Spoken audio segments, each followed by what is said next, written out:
First, a small question to all of you. How many of you have used, say, ChatGPT or a Gemini Google from Google yesterday, today, a week? Almost all of us right now? Oh my God. How much an integral part of our life has these artificial intelligence tools like ChatGPT and Google, Gemini, etc. have become, isn't it? Like a few years ago, on all my social media platforms like LinkedIn, Instagram, all my WhatsApp groups from all my several thousands of students, my email were flooded with a message. This happened exactly around 2022 November, like 2.5 years ago, right? And the messages were from several leaders, very, very senior people in organizations, students, like all of you are, practitioners, managers, technical people, several of them. And all messages were asking one question: am I still relevant? Will I fit into this whole new world called artificial intelligence? Will my skill still be valid? Am I needed by any organization or a school? This question has been predominantly very, very consistent amongst all those messages.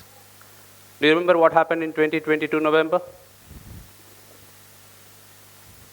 I realized people were not asking about how do I do my work daily in corporates, in teams.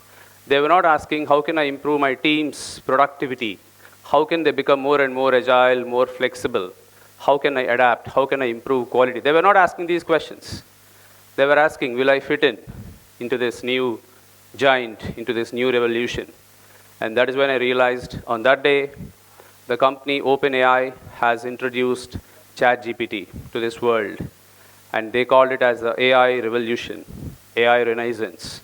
And in fact, that is how it was, right? It has scared many professionals across the globe. I know some of the school students love it because it is helping us do your homework, isn't it? At homes, you click that picture of your worksheet and give it to ChatGPT on your iPad. That's how my daughter does today. She's 10 years. So, my name is Suresh Konduru, and I have been in this corporate world for about 20-25 years. Have worked as a basic programmer, started directly from college, and then have grown through the ranks, and have been today instrumental in starting my own organization in terms of coaching, transforming people and organizations. I have worked across the globe in terms of helping other teams, other organizations improve their way of working, trying to make them more and more effective. So whenever such unknown, the artificial intelligence has happened, and whenever something unknown happens in this world, it starts with fear, isn't it? And then history has taught us something even more important than fear. There are these steam engines, there is this electricity, there is this internet revolution that happened several years ago, right? So when it happens, of course, we are fearing a bit, but we also need to know how to adapt. In fact, all these revolutions did not really remove or made us redundant. They, in fact, transformed us. They evolved us. So rather than asking this question, will AI make me irrelevant in this corporate world, in the current work that I'm doing, in the factories, in the manufacturing organizations, in large, medium, small companies, banks, Pizza Huts, wherever it is. Rather than asking this question whether AI will make me redundant, I was actually thinking, how about AI transforming my job to do something better? Let me apply this on a couple of scenarios. I work with a lot of these edutech companies, banks, manufacturing organizations. And one of the edutech company, I was working with this product manager, one who is actually accountable, responsible to deliver products. Something that you order on Swiggy is like a product for her. Something like you order on Amazon is like a product for her. So this product owner is largely very, very highly knowledgeable, highly committed, but very overwhelmed because there is too much of feedback coming from their users, from their learners. There is lots and lots of information available everywhere. doesn't know how to collate that because information is very, very powerful and very, very unlimited. So she was in fact, very, very overwhelmed. So I was working with this product owner, we call product manager as well, and then she was like, okay, let me see what I can do. So we were introducing these artificial intelligence, some of these tools for her, not to just replace the product manager, but in fact for her to do a lot of these things, in a more meaningful manner. And then she started using certain tools that we have introduced, and she collected information in a more orderly manner.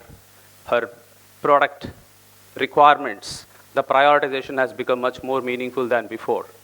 She was in fact using a couple of tools to collect information from different users asynchronously, gather the feedback, analyze the feedback, and then start making more and more meaningful decisions. Thereby, the risk in this work that she's doing has been managed much more effectively than before.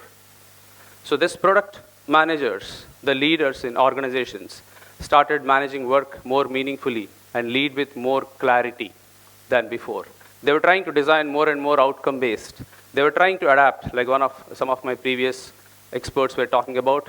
It is all about how do you adapt to the situation from largely unknown to something that you can become extraordinary, right? So there are other team members. Some of you could probably grow into some of these techies. You probably would like to do some software coding development, a lot of product development, some of these things, right? So you have heard about something called as programming, vibe coding. Has anyone heard about vibe coding? Something very, very new technology trend today. But there are several types of work on that aspect. So people largely ask AI, take this code, put it on the system, and start running it. And of course, it fails, and you are going to fix it.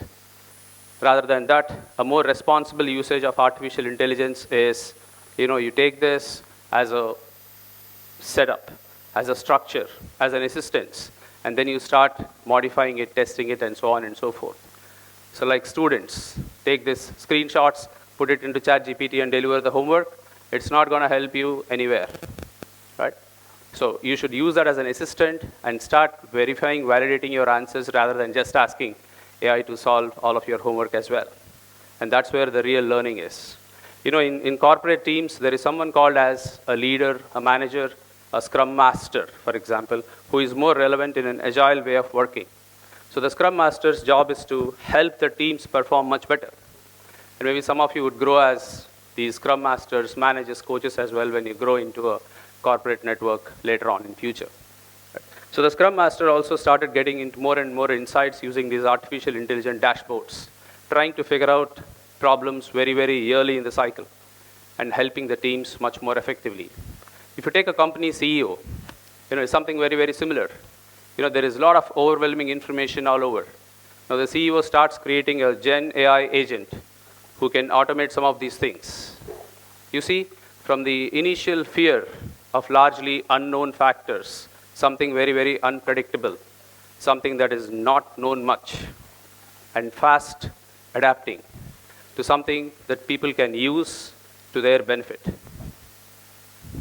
So I'm going to leave with 3 challenges to all of you. Step 1, or maybe I would call it as a challenge number 1. Start slow. Start something new. Maybe in your next week, in your next sprint. That's how we call it in our agile way of working. In your next sprint, include something that can help you as an assistant. Yeah, ChatGPT is your assistant, or a Perplexity is your assistant. Something that can help you in your day-to-day work. And start learning what it is actually teaching. Don't let it make decisions. Let it give you some information. Let it give you some options. And based on that, the human makes a decision. So the human interaction is going to be there. And there is nothing to be fearful about. And step 2, or a challenge number 2, is something where you learn how to ask questions. So utilize the power of AI in terms of asking the right questions. And some people call it as prompt engineering. So prompt engineering is all about asking the right questions. It's not just about English. It's about putting in the right perspective, giving the right information, and asking the right questions, and analyzing the responses. So the second challenge is reskill yourself as a leader in some areas like that. So treat AI as your friend, as your assistant, not as your enemy. The moment you treat AI as something that is not good, I'm talking about those professionals who are worried about the AI implementation, right? So you be with AI and treat AI as your friend and not really something that's bad, right? And challenge or task number 3 for all of you is try to adjust your mindset. Rather than fear of elimination from this world, from the skills that you are already having, transform more to someone who can be more relevant. Build that confidence of relevance, and that is going to be with you forever. I hope you can take up some of these challenges slowly. Dear students, professionals, managers, leaders, whatever capacity that you are in today. So don't let this unknown rule over us. Co-live with it, sprint with it, lead through it, and finally define outcomes that can be more extraordinary. So from unknown to unimaginable. Thank you.